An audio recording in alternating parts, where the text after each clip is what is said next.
My name is Alara, and for as long as I can recall, death has been the only constant star in my volatile sky.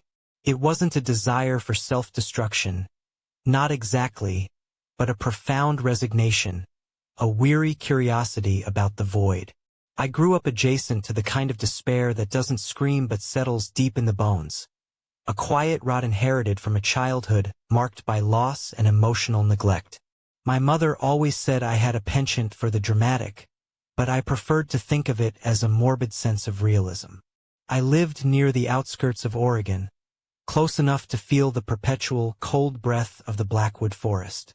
It was the region's infamous landmark, a vast, silent expanse of centuries-old Douglas firs and hemlocks, known less for its natural beauty and more for the chilling number of hikers, drifters, and troubled souls who entered its depths and were never seen again. Locals whispered about the Blackwood Veil, a supernatural fog that descended without warning, swallowing sound, light, and memory. For me, Blackwood was an accidental sanctuary. My ritual began 6 months after my brother's fatal car crash, a tragedy that cemented my belief that life was merely a waiting room for entropy. I'd walk, ill-prepared, wearing thin leather boots and a canvas jacket, carrying nothing but a small bottle of water and a sketch pad. The first few times, the intention was clear. I would simply stop walking, sit down, and allow the forest to reclaim me. A passive suicide, absolving me of the final, terrifying act. But every time, as the biting cold began to seep into my joints and the sounds of the wilderness faded, a primal, stubborn instinct for survival would kick in. I would turn back, sprinting, embarrassed by my own cowardice and the sheer melodrama of my failed attempts. Over time, these excursions morphed. The original intention faded, replaced by a dark, meditative compulsion. The deep woods became a confessional, a place where the oppressive silence of the world made my own thoughts bearable. I started seeing Blackwood not as a place to die, but as a place to feel acutely, intensely, tragically alive. It was terrifying, majestic, and utterly indifferent to human suffering, the only honest entity I knew. On this particular Tuesday in late October, the air held the weight of impending snow, but the ground was still damp earth and decaying pine needles. The Blackwood Veil was already thick, clinging low to the forest floor, muffling the already scarce daylight into a bruised, gunmetal gray. It was the perfect atmosphere for resignation. I had promised myself this would be the last time, one way or another. I was focused on sketching, absorbed in tracing the severe, Gothic lines of a skeletal tree branch, oblivious to the fact that the mist was now not just a veil, but a suffocating shroud. My eyes were cast downward, looking for fallen birds, the only natural casualties I allowed myself to pity. My mind was far away, dwelling on the emptiness of my small studio apartment and the uselessness of my fine arts degree, when I heard it. Not a sound, but a distinct absence of sound. Even the chirping of the Steller's jays, usually persistent in this region, had been choked out by the fog. The air was unnaturally still, cold, and utterly dead. I looked up. The world had dissolved. The familiar, sprawling roots and moss-covered stones were gone, replaced by a maze of identical, ghostly white trunks. I had stepped across some invisible boundary. Turning back, I saw only the blinding, cold white of the fog. My shallow footsteps from moments ago had been erased as if the ground itself had absorbed them. A cold dread, sharp and sudden, pierced through my usual dull resignation. This wasn't the slow, poetic demise I had planned. This was a hostile, immediate, and utterly terrifying unknown. I wasn't just lost. I was erased. I tried to retrace my steps, using the memory of the light's direction, but the veil had twisted the sun into a pale, mocking ghost.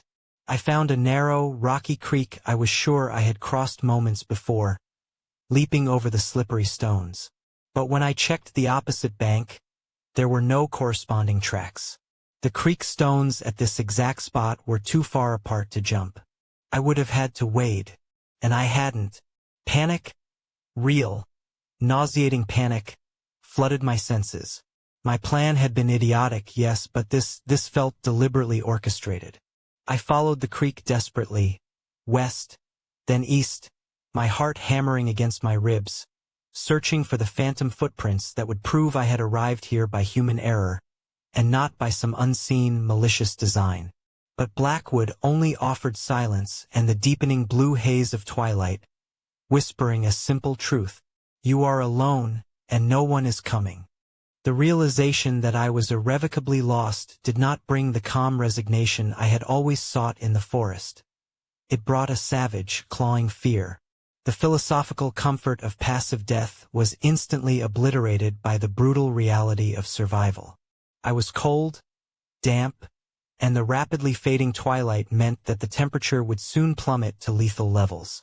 I abandoned the stream, convinced it was part of the forest's trickery, and began moving uphill, reasoning that higher ground might break through the smothering Blackwood veil. Every tree trunk was a duplicate, every shadow a phantom. My thin leather boots, suitable for a brief, self-pitying walk, were soaked through, and the cold was beginning to numb my toes. It was in the deadening silence, just as the last vestige of light bled out of the sky, that I heard it, a sound that didn't belong to nature. It was a delicate, hollow clink, like bone on bone, or perhaps, strangely shaped pieces of wood knocking together in a faint, rising breeze. The sound was irregular, mournful, and utterly unnatural in this primordial quiet. I froze, breath held tight in my chest. The sound was coming from somewhere to my right, deeper into the forbidden heart of the wood. Logic screamed at me to run the other way, back toward the theoretical path, but the desperate human need for shelter, for any sign of civilization, overpowered my fear. I started walking towards the sound, slow, measured steps, my eyes straining in the oppressive gloom.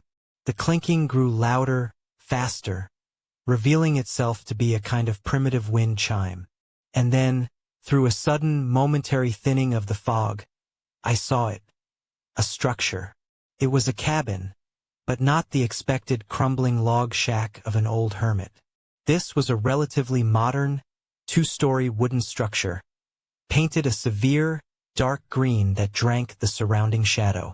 It had an eerie, almost intentional anonymity, nestled in a small clearing surrounded by towering, ancient firs. Hanging from a low-slung porch beam was the source of the noise, a macabre wind chime made of what looked suspiciously like pieces of bleached animal bones strung together with fishing wire.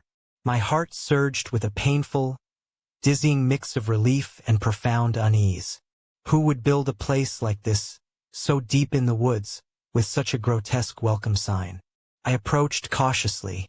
The windows were dark, and the front door was solid oak, thick and unforgiving. I tried the knob. Locked. Despair threatened to overwhelm me again, but then my gaze fell upon the exterior of the house. It was too neat, too organized for an abandoned structure. There was a faint scent of wood smoke, old and stale, but discernible. I circled the house, tapping on the walls, searching for a loose window. By the back porch, a solitary, rusting metal box was mounted on the wall, the electrical meter. It looked normal, but something about the angle of the mounting plate felt wrong. Driven by the cold and sheer desperation, I reached out and gently wiggled the plate of the meter box.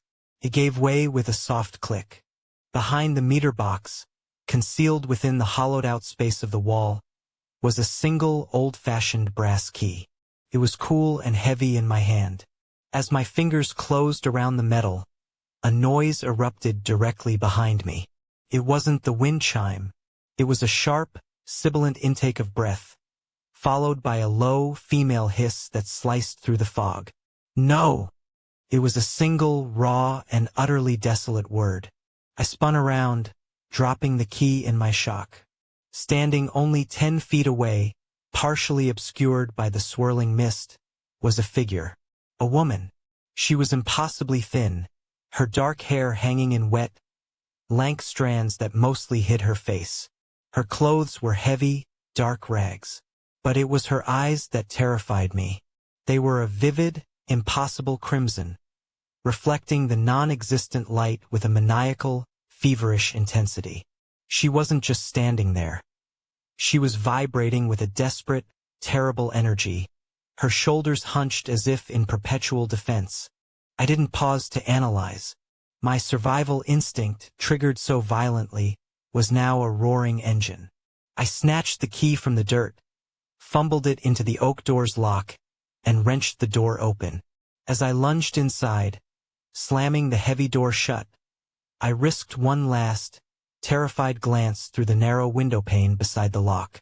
The woman who whispered was pressed against the glass, her face, now closer, revealing skin pulled taut over sharp bones, a dark, bruised line across her neck. Her mouth was opening, not in a scream, but in a silent, agonizing plea, her eyes burning with pure, distilled terror. Then, she began to whisper again, the sound muffled but chillingly distinct even through the thick wood. "Don't stay!" I threw the deadbolt, the heavy brass clunking home with a finality that felt both protective and damning. I stumbled back into the darkness of the cabin, trembling, utterly convinced I had just escaped a lunatic. Yet, the way she had looked, not menacing but terrified, sent a deeper chill through me than the simple fear of a mad woman could explain. The cabin was silent, cold, and smelled of dust, old wood, and something metallic, like stale blood. I found a lantern hanging by the fireplace and, with shaking hands, managed to strike a match. The light bloomed, pushing back the shadows. The interior was rustic yet functional. There was a worn armchair covered with a surprisingly clean wool blanket, a small table, and a rudimentary kitchenette with a sink and a counter. But what truly mattered, a stack of dry firewood sat neatly beside a large, stone fireplace. I built a fire, the flickering warmth a temporary antidote to the terror clinging to my skin. I checked the small, built-in pantry. To my astonishment, it contained a block of sharp cheddar, a tin of instant coffee, and a sealed thermos of fresh water. There was also a small stack of neatly folded, clean, heavy woolen clothes, a dark sweater and thermal leggings. The sight of the supplies, the inexplicable comfort in the middle of a killer forest, was unsettling, but I was too exhausted and cold to question the benevolence. I changed into the dry clothes, which were slightly too large but heaven-sent, and curled up in the armchair, nursing a mug of bitter, hot coffee. I was safe. I was warm. The sound started again. Not the whisper, but a heavy, rhythmic thudding against the outside of the oak door, accompanied by a new sound.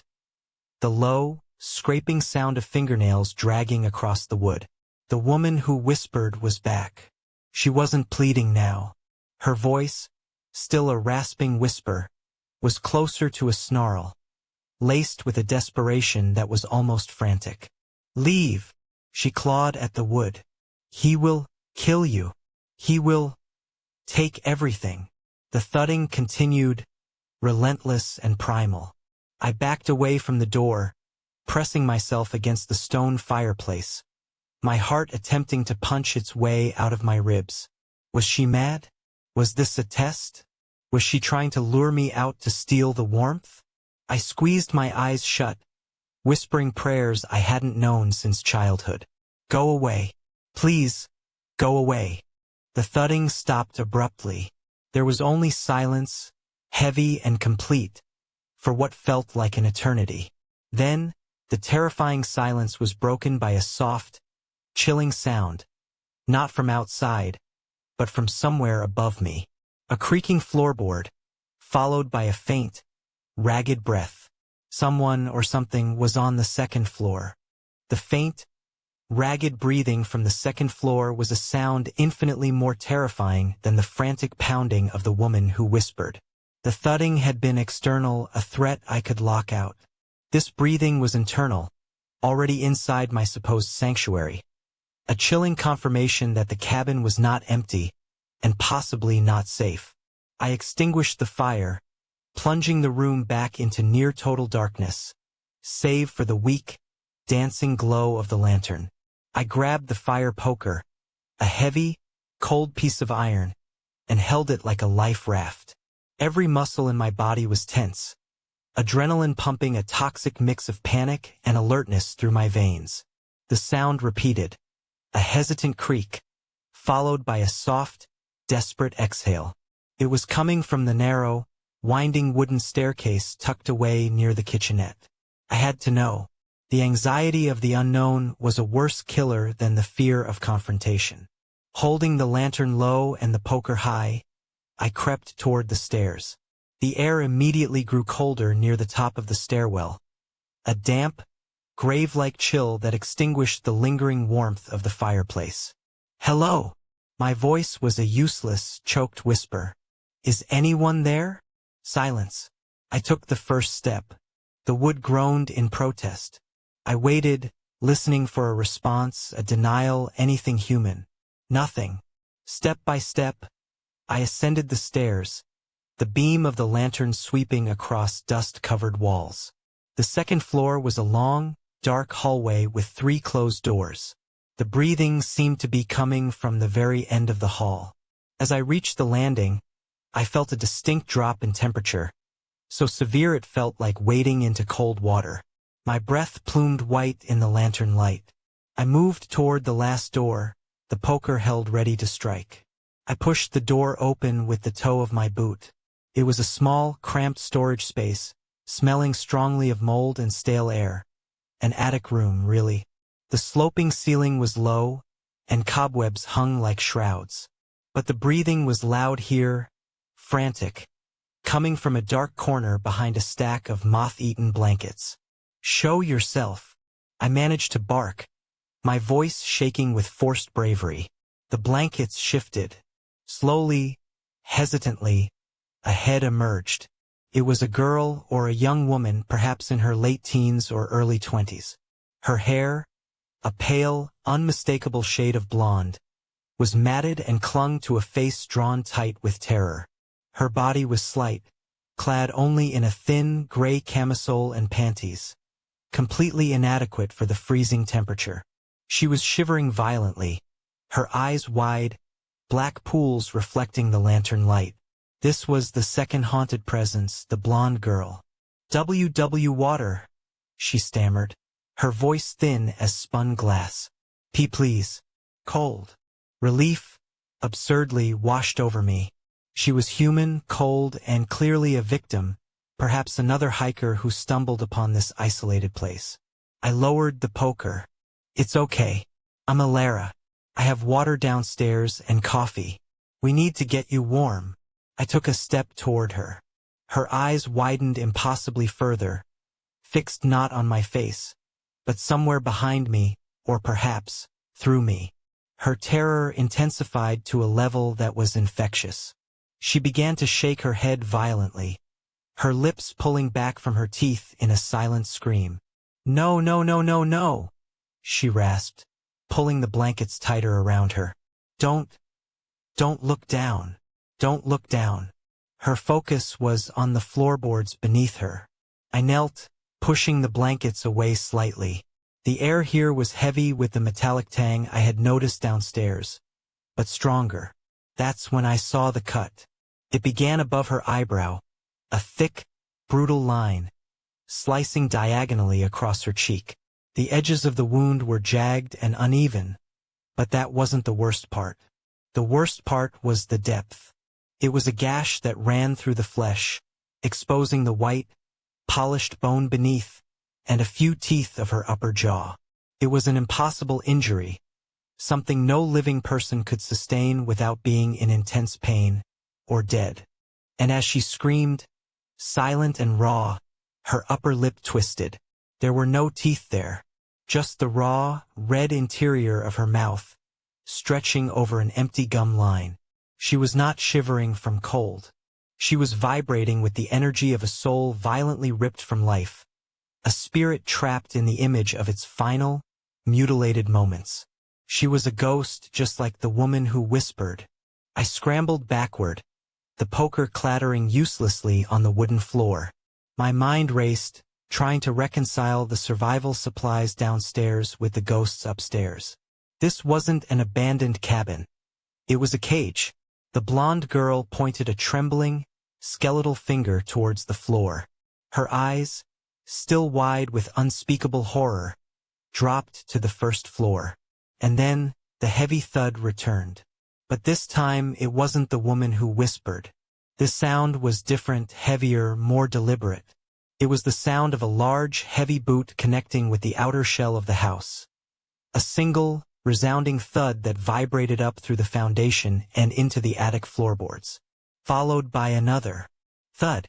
The blonde girl let out a thin, terrified whimper and vanished, dissolving instantly into the cold air, leaving only the smell of mold and metallic dust. I rushed to the small, grimy attic window, peering out into the night. The fog had lifted marginally, and I could see the glow of an approaching light source, bobbing steadily between the trees. It was a powerful beam, focused and directional. He was here, the owner, the woman who whispered had warned me about. The realization hit me with the force of a physical blow. The supplies, the key hidden behind the meter box, the clean, folded clothes, the fireplace ready to use. It was all bait. The cabin was a sophisticated, deadly trap, designed to lure in desperate, lost individuals, providing just enough comfort and false security to ensure they stayed until the hunter arrived. I crept back down the stairs, fear now a cold, molten lead pouring into my veins, replacing the terror with a primal need to escape. The light outside was getting closer, moving from the tree line toward the edge of the clearing. I reached the bottom of the stairs. The front door was still bolted, but now the heavy oak felt pitifully thin. I had to get out. The back door, the window, anything. I heard the man stop at the porch. The creak of the porch beam, the wind chime of bone clinking gently. Then the distinct, metallic scritch of a key sliding into the lock. It was a different key, a master key. My stomach dropped. The brass key I had found was the visitor's key. His key was the executioner's. I looked desperately around the small room. The fireplace. The pantry. No hiding places. The deadbolt snapped open. I dove behind the worn armchair, scrambling beneath the wool blanket, praying the shadows were deep enough and the man's attention would be focused immediately on the fire pit. The oak door swung open with a slow, heavy groan. A tall figure stepped inside, silhouetted against the weak light of his flashlight beam. He was wearing a heavy, oilskin jacket and tall boots, carrying a large hunting pack. He took a single, slow breath, inhaling the air of his territory. The air in the room seemed to vibrate with his presence. The ghosts of his victims momentarily receding into the woodwork, terrified into silence. He didn't move towards the fireplace. He didn't even turn on the overhead light. He simply stood there, in the middle of the room, letting the silence hang, a conductor appreciating the tension of his orchestra. Then, a voice. It was low, smooth, and chillingly devoid of emotion. The voice of Silas Thorne. "Well now," he murmured, his voice carrying the calm, relaxed cadence of a man who has just returned home from a pleasant day's work. "Looks like the veil delivered a beautiful gift this evening." He slowly swept the flashlight beam across the room. It lingered on the empty coffee mug, the folded thermal clothes, the lingering scent of my presence. The beam danced over the abandoned fire poker, then moved slowly toward the armchair. I squeezed my eyes shut, holding my breath until my lungs burned. He stopped directly in front of the chair. The beam of the flashlight was directed straight at the back of the heavy wood, its shadow engulfing me completely. "Such a waste," Silas said, his voice now closer, almost intimate. "They always leave the fire lit, don't they? So rude. They never appreciate the comfort I provide. Not until the very end." He chuckled softly, a dry, unsettling sound. Then he placed his large, heavy boot directly on the edge of the blanket, pressing down. I could feel the weight of his soul inches from my head. You know, hiding doesn't suit you, little fawn, he continued, still calm, still unhurried. But I do appreciate the effort. It makes the discovery so much more rewarding. He didn't need to look. He knew I was there. He had been watching. With a swift, brutal pull, he yanked the wool blanket away. I screamed. A short, sharp, pathetic sound, as the powerful beam of the flashlight hit my eyes, blinding me.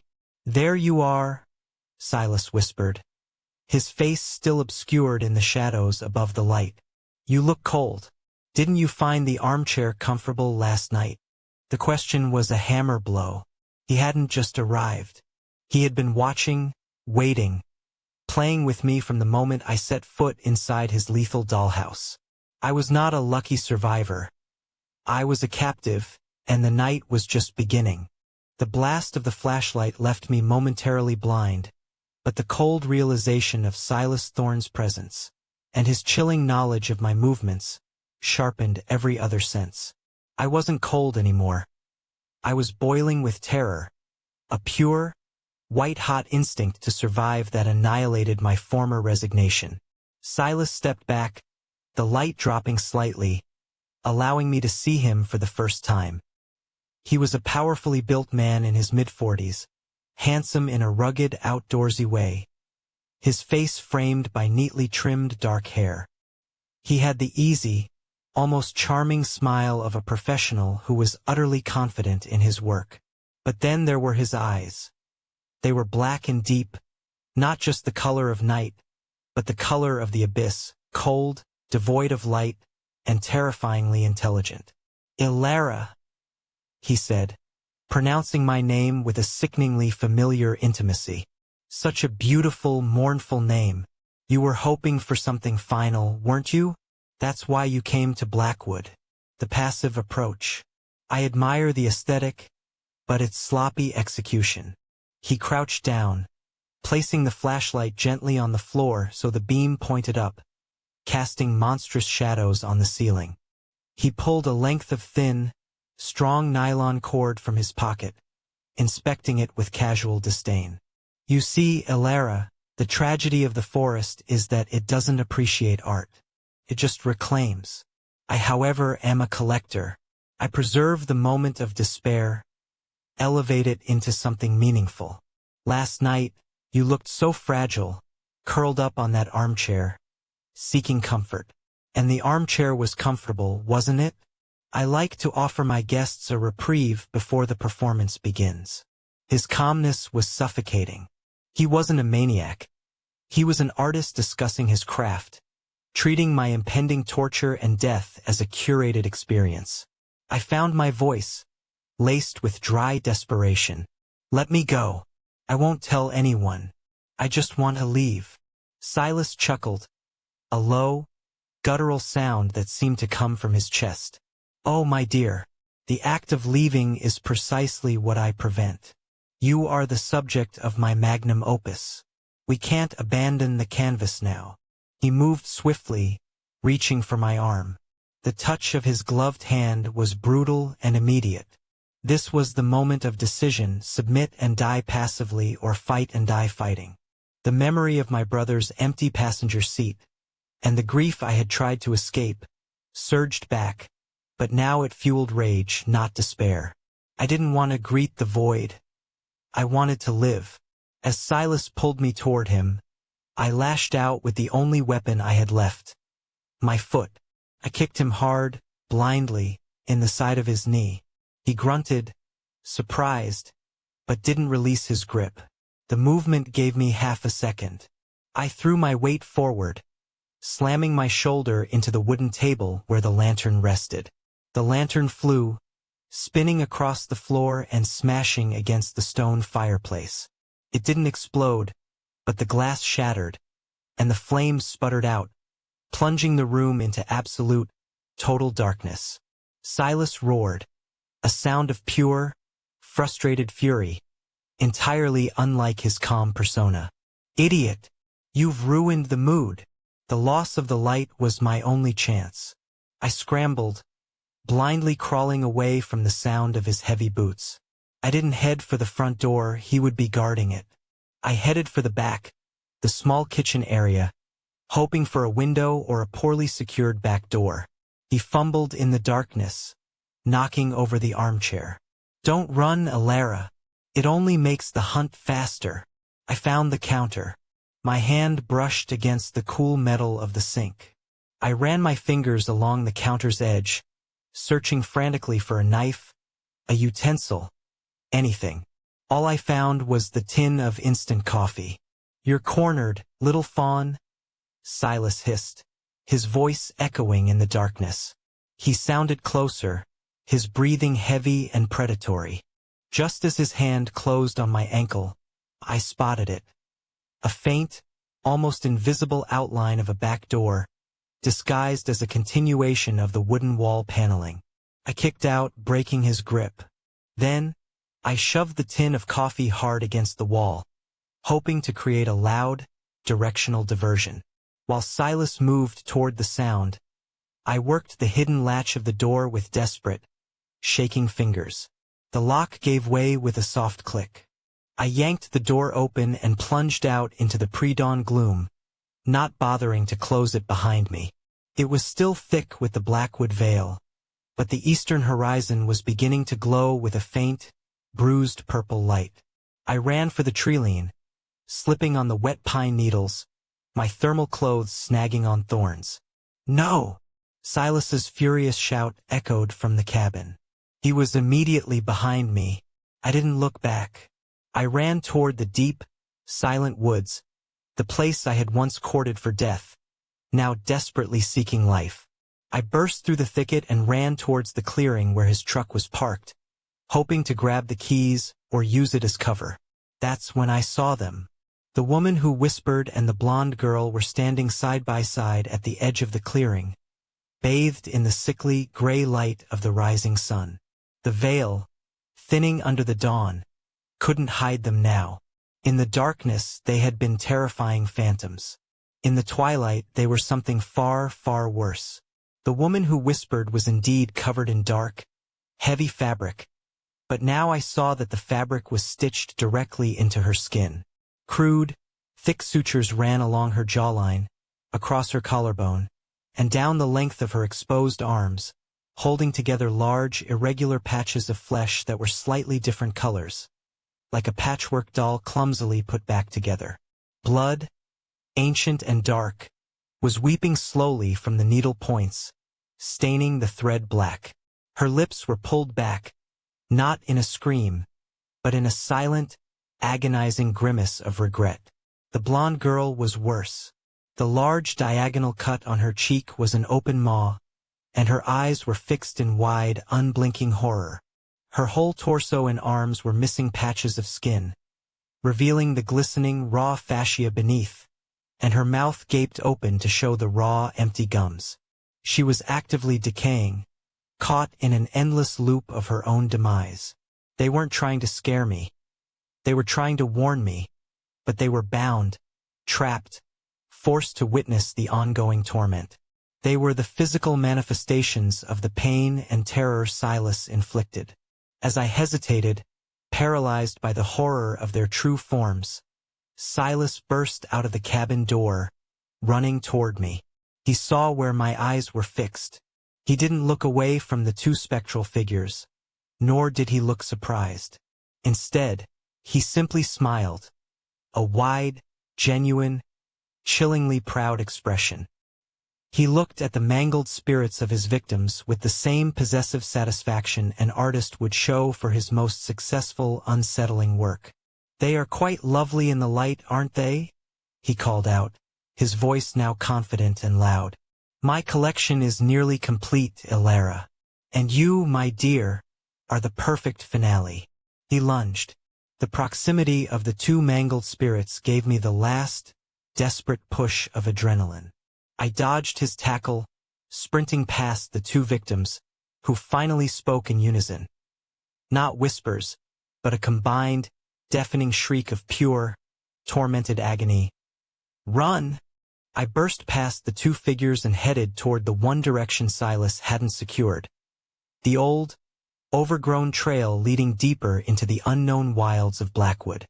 The primal shriek of the two tormented spirits was the only compass I had.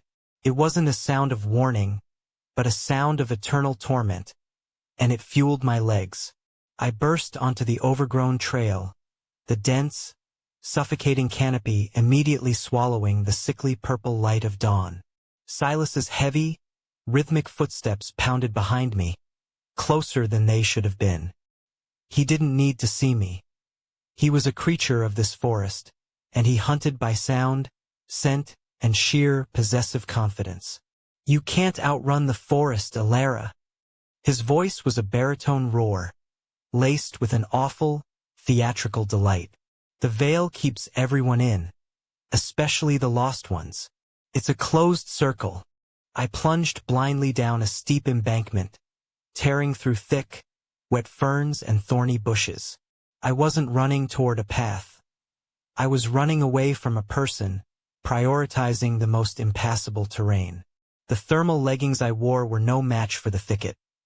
My skin was scraped, bleeding and burning, but the pain was a grounding presence, a reminder that I was still solid, still alive. I used the veil, the pervasive, thick slogging mist, to my advantage. I zigzagged erratically, using large, ancient trees as temporary shields, listening for the shift in his breathing. Silas, though powerful, was heavier, and the chase was wearing on his performance artist's calm. He started swearing, his hunting joy dissolving into frustrated rage. I stumbled into a narrow ravine, the air here heavy with the smell of decay and stagnant water. It was a shallow stream bed, choked with moss-covered boulders. I leaped from stone to stone, trying to dampen the sound of my movement, but the wet rocks were treacherous. "Stop running!" Silas yelled, closer now, just above the ravine's edge. "Stop, or I'll just keep you running forever." I didn't understand his threat until I saw it. A small, almost invisible side trail cutting away from the main ravine, leading into an even darker, more secluded part of the woods. It smelled strongly of diesel and sawdust. It was his path. Silas descended into the ravine, moving with terrifying speed, his dark eyes momentarily visible through the mist, focused and lethal. He knew I was near the opening. He lunged for me, his powerful hands reaching. I ducked just as he closed his grip, and I felt the cold metal of something sharp. A buckle, a small blade, grazed my hair. I scrambled away, propelling myself toward the dark side trail. I didn't enter the trail. Instead, I grabbed a large, moss-covered stone, heavy, crude, and sharp, and hurled it back at Silas's chest with a desperate, two-handed heave. The stone hit him squarely, knocking the wind out of him with a grunt. He stumbled, giving me precious seconds. I didn't enter the side trail. I collapsed into the deepest part of the ravine, hiding myself completely under a massive, low-hanging root of a fallen tree, breathing shallowly, silently. Silas recovered instantly. He didn't search the ravine. He knew where his equipment, his sanctuary, was. Assuming I fled down the only open route, he rushed past my hiding spot and disappeared down the side trail. Silence fell, but it was a cruel silence, broken only by the frantic hammering of my heart. I lay there, shivering, listening to the fading sound of his retreating footsteps. Unbeknownst to Alara, miles away, at the mouth of the Blackwood trails near the interstate, the woman who whispered had made her final, desperate, purposeful move. Driven by her spirit's boundless torment, she had dragged her stitched, mutilated form out of the clearing, across the dark road, and into the pale, indifferent sunlight. She had stumbled, a vision of open wounds and black thread, directly onto the path of a county sheriff's patrol unit. She didn't speak. She couldn't. Her terror was too complete.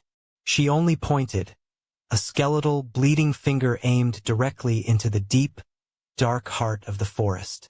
The sheer, overwhelming horror of her appearance, the impossible reality of a walking, stitched-up corpse, was enough to stop traffic and, more importantly, stop the patrol car.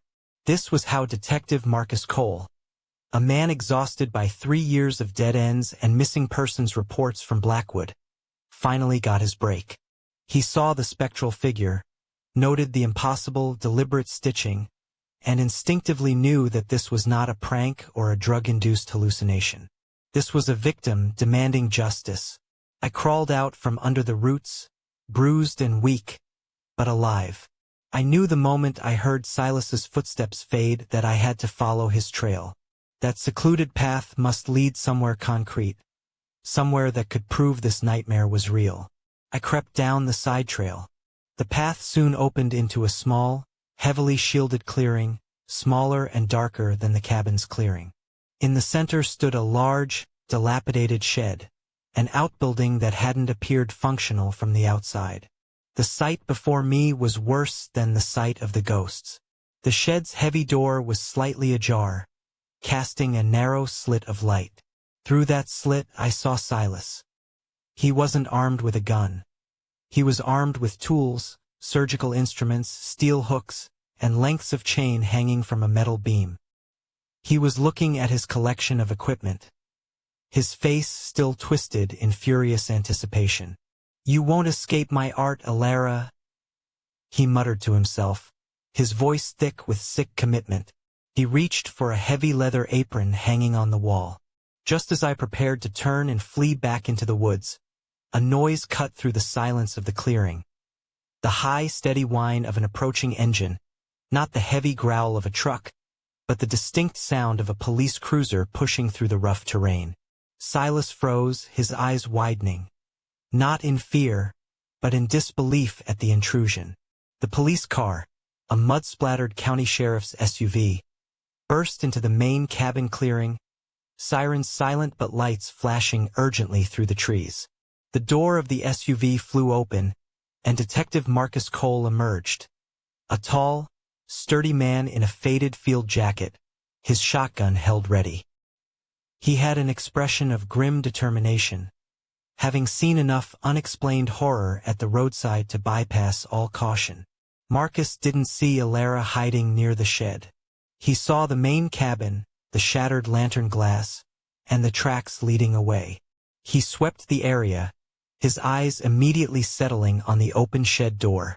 "Sheriff's office," Marcus shouted, his voice ringing with authority. "Show your hands. Now." Silas, momentarily stunned, backed into the shed, his hands raised in a gesture of false surrender. He looked perfectly reasonable, standing amidst the gruesome tools, and for a terrifying moment, I thought he might talk his way out. Then he saw me, hiding near the trees, bruised, bloody, but alive. His face transformed. The false charm vanished. His black eyes focused entirely on me, holding a look that was not rage or defeat, but utter, perverse triumph. He didn't see the shotgun aimed at him. He only saw his captured fawn witnessing his final moment of power. Silas dropped his hands abruptly and lunged, not at me, but toward a corner of the shed where a machete glinted.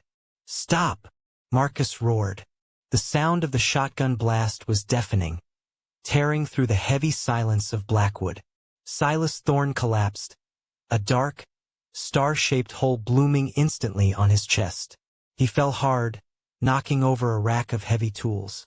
He didn't make a sound as he hit the dirt floor of his lair. Silence returned, heavier and more complete than before. I stumbled out of the shadow of the trees, swaying. Marcus Cole spun around, his shotgun still held ready, his eyes wide and shocked. He looked from the dead man to me, a shell-shocked girl in oversized thermals, covered in mud and blood, and lowered his weapon slowly. "You're Alara?" he asked, his voice rough with adrenaline and confusion.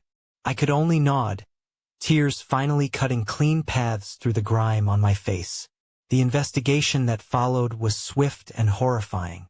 The shed contained evidence of years of systematic torture and murder, confirming the grotesque nature of the spectral victims I had seen. The woman who whispered, discovered by other officers near the road, was taken to the nearest hospital, still alive but barely, the primitive sutures on her body baffling the medical team. She had been Silas's longest-held, most mutilated captive, her spirit bound to the place of her suffering. I spent days giving testimony, surrounded by the sterile comfort of a police debriefing room. My story, the haunted whispers, the decaying girl in the attic, the armchair and the hidden key, sounded like delusion, but the evidence in the shed, and the discovery of multiple sets of remains, corroborated every detail. My own personal tragedy, the grief over my brother that had driven me to seek oblivion in the woods, now seemed small, almost irrelevant. I had faced real, visceral evil, and in fighting it, the core of my will to live had been forged anew. I had run toward life. Weeks later, when the media frenzy had died down, I received a call from Marcus Cole. He was still processing the case, trying to find names for the nameless. "You're the only one who saw them, Ilara," he said quietly. "The others, they weren't just ghosts. They were witnesses. They waited for someone to see them. They warned me," I replied, my voice steady. "They saved me." He paused. "I want to believe that, Ilara. I really do." We talked for a long time, not about the case, but about the overwhelming silence of the forest, about what truly constitutes being lost, and about the hollow, exhausted look in Silas Thorne's eyes when he looked at his victims. The Blackwood Veil still hangs over the area, and the stories of lost travelers continue. But Ilara never returned to the passive darkness of her despair. She found a purpose in survival, and in the quiet, shared understanding she found with Marcus Cole, the man who had faced the terror of the forest and chosen to return to the light. The black abyss of her grief was gone, replaced by the simple, fierce, and beautiful mandate: live.